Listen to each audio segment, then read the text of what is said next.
அனைவருக்கும் வணக்கம் தோழர்களே. எல்லோரும் எப்படி இருக்கீங்க? ரொம்ப மகிழ்ச்சியாக இருப்பீங்க அப்படின்னு நினைக்கிறேன். இன்றைக்கி வந்து பார்த்தீங்க அப்படின்னா ஒருமை பன்மை பிழைகளை பற்றி பார்க்கலாம். இப்போ தான் ஃபஸ்ட் டைம் நம்ம சேனலில் பார்க்குறீங்க அப்படின்னா சப்ஸ்கிரைப் பண்ணுங்கள். இந்த வீடியோ பிடிச்சிருச்சுன்னா ஒரு லைக் போடுங்க. கீழே டெலகிராம் சேனல் லிங்க் கொடுத்துருக்கு, அதில் ஜாயின் பண்ணிக்கோங்க. பிடிஎஃப்ஸ் எல்லாம் அதில் சென்ட் பண்ணுறேன். ஓகே, வாங்க வீடியோக்குள்ளே போகலாம். ஒருமை பன்மை, அதாவது எழுவாய் வந்து ஒருமையாக இருந்தால் பயனிலையும் என்னவாக இருக்கணும்? ஒருமையாக தான் இருக்கணும் அப்படின்னு சொல்கிறாங்க. சப்போஸ் எழுவாய் வந்து பன்மையாக இருந்துச்சு அப்படின்னா பயனிலையும் என்னவாக இருக்கணும்? பன்மையாக தான் இருக்கணும். இப்போ எடுத்துக்காட்டு பாருங்கள், என் புத்தகம் இதுவன்று. ஸோ புத்தகம்ன்றது எழுவாய், இதுவன்று அப்படின்றது பயனிலை. ஓகேங்களா? ஸோ எழுவாய் எப்பயுமே ஒரு பெயரை தான் குறிக்கும். ஓகேங்களா? புத்தகம், மரம், செடி, கொடி, அவன், அவள். ஸோ அந்த மாதிரி ஏதாவது ஒரு பெயரை தான் குறிக்கும். ஓகேங்களா?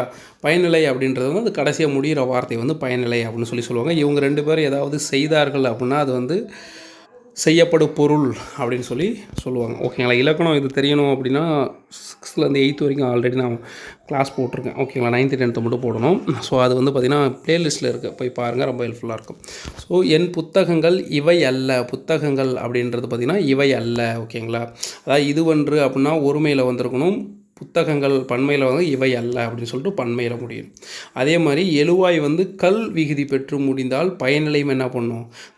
விகுதி பெற்று முடியணும். அப்படி இல்லை, எழுவாய் வந்து அர் விகுதி பெற்று முடியுது அப்படின்னா பயனிலையும் என்ன விகுதி பண்ணும்? அர் அப்படின்ற விகுதி தான் பண்ணும். இப்போ எடுத்துக்காட்டு பாருங்கள், மாணவர்கள் சிறப்பாக தேர்வு எழுதினார்கள். ஓகேங்களா? இது வந்து மாணவர்கள் அப்படின்றது எழுவாய், எழுதினார்கள் அப்படின்றது பயனிலை, சிறப்பு தேர்வு, அதாவது தேர்வு அப்படின்றது வந்து செய்யப்படும் பொருள்.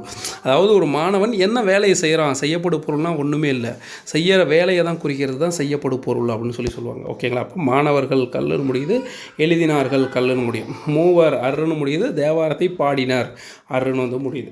ஓகேங்களா?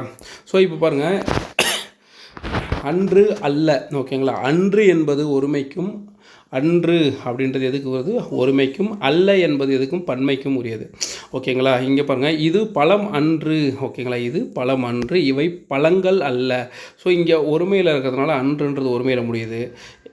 இது வந்து பழங்கள் அப்படின்றது பன்மையில் இருக்கிறதுனால அல்ல அப்படின்றது எதில் முடியுது? பன்மையில் முடியுது. ஸோ இப்போ வந்து கொஷின்ஸ் பார்க்கலாம். இது எல்லாமே ப்ரீவியஸ் இயர் கொஷின்ஸ். ஓகேங்களா? ஸோ இதில் பாருங்கள், உலகில் பல வகையான செல்வங்கள் உள்ளன. ஸோ இதில் பார்த்தீங்கன்னா ஒரு வகை, உலகம் ஃபுல்லாக ஒரு வகையான செல்வங்கள் மட்டும்தான் இருக்குமா? கிடையாது. இதுவும் தப்பு. இதுவும் ஒரு வகையான செல்வங்கள் தப்பு. உலகில் பல வகையான செல்வங்கள் உள்ளதுன்றது எப்படி ஒரே ஒன்று மட்டும் தான் குறிக்கும். பல வகையான செல்வங்கள் இல்லைன்னு முடிஞ்சிருக்கு, அப்போ பன்மையை குறிக்குது.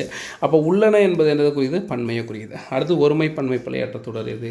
காமராசர் கல்வி பணிகளை ஆற்றினார். காமராசர் அருன்னு முடியுது, ஆற்றினார் அப்படின்றது அருன்னு முடியுது. ஒருமை சொல் பழம், இது பழம் அன்று.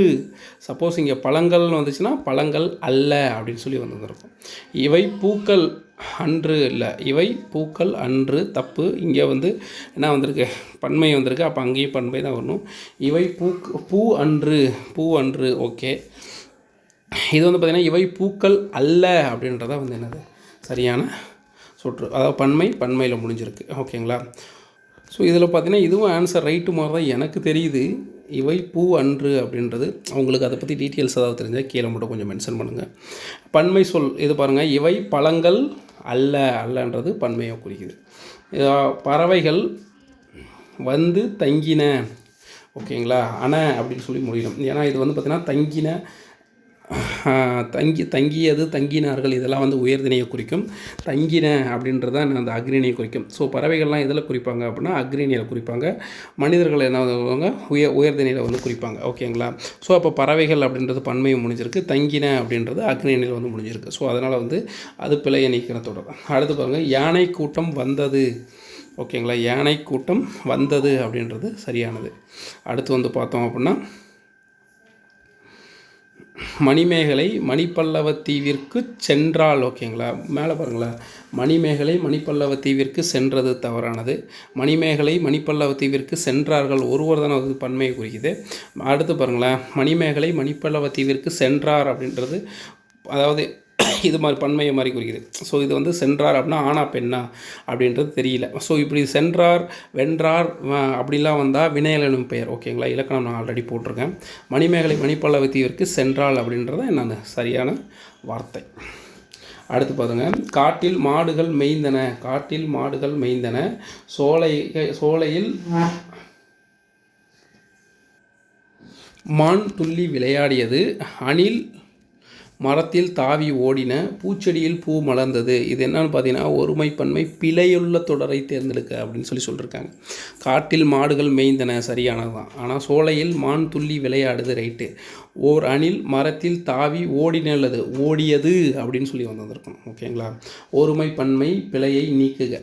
மரங்கள் அனைத்தும் வளர்ந்தன, அவ்வளோ அதானது. வளர்ந்தது, வளர்ந்தன, இதெல்லாம் ஓகே, அதாவது தவறான இது. அடுத்து ஒருமை பன்மை பிழையை நீக்கி எழுதுக பாருங்கள். காட்டு விலங்குகள் பன்மை, பலவும் வர தொடங்கின அப்படின்றது பன்மையை குறிக்குது. ஒருமை பன்மை பிழையற்ற தொடரை தேர்வு செய்க. ஸோ இதில் பார்த்தீங்க அப்படின்னா மனிதர்கள் அப்படின்றது பன்மையை குறிக்குது. பொருள் தேடுவதற்காக பல ஊர்களுக்கு செல்கின்றார்கள், அப்படி கல் அப்படின்னு முடியுது பார்த்தீங்களா. ஸோ அப்போ பன்மையை குறிக்குது. ஓகேங்களா. அடுத்து ஒருமை பன்மை பிழையற்ற தொடரை தேர்வு செய்க. அதை பாருங்கள். பிரம்பினால் செய்யப்பட்ட பல வகையான பொருட்கள் இங்கே உள்ளன அப்படின்னு தான் வரும். ஓகேங்களா.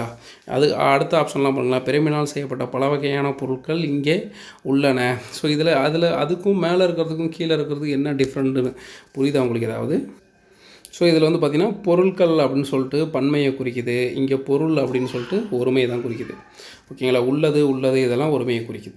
அடுத்து பார்த்தோம் அப்படின்னா ஒருமை பன்மை பிழையற்ற தொடரை சேர்வுக. ஸோ இலக்கிய கூறுகள் என்பவை மருந்தின் மேலிட்ட இனிப்பு போன்றவை. ஸோ போன்றது, போன்றன, போன்கின்றது, இதெல்லாமே என்னது ஒருமை அல்லது இதை தான் குறிக்குது. ஆனால் இதுதான் போன்றவை அப்படின்றது சரியான வார்த்தையாக இருக்குது.